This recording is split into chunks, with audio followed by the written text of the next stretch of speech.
তেখেতসকলৰ যি ৰাজনৈতিক দাবী এছটিকৰণৰ যিটো দাবী বহু বছৰ ধৰি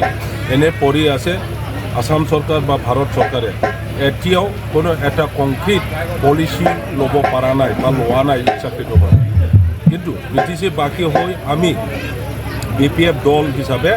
তেখেতসকলৰ যিটো ৰাজনীতিৰ দাবী এছটিকৰণৰ কথা ৰাজবংশী আৰু আদিবাসী এই দাবীৰ ওপৰত আমাৰ দলীয় যিটো মন্তব্য বা আমাৰ দলীয় যিটো সিদ্ধান্ত এইটো হ'ল অতি সোনকালে তেখেতসকলক ST ষ্টেটাছ দিব লাগে গতিকে সেই গোটেই কথাটো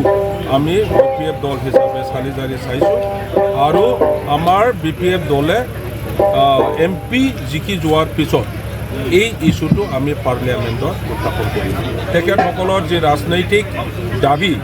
এছটিকৰণৰ যিটো দাবী বহু বছৰ ধৰি এনে পৰি আছে আসাম চৰকাৰ বা ভাৰত চৰকাৰে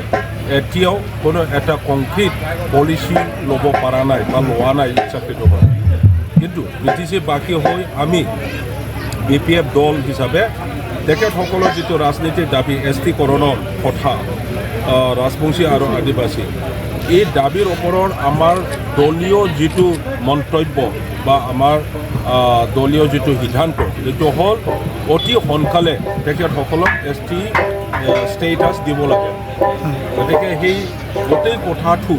আমি BPF দল হিচাপে চালি জাৰি চাইছোঁ আৰু আমাৰ BPF দলে MP জিকি যোৱাৰ পিছত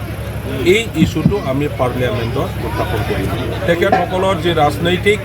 দাবী এছটিকৰণৰ যিটো দাবী বহু বছৰ ধৰি এনে পৰি আছে আসাম চৰকাৰ বা ভাৰত চৰকাৰে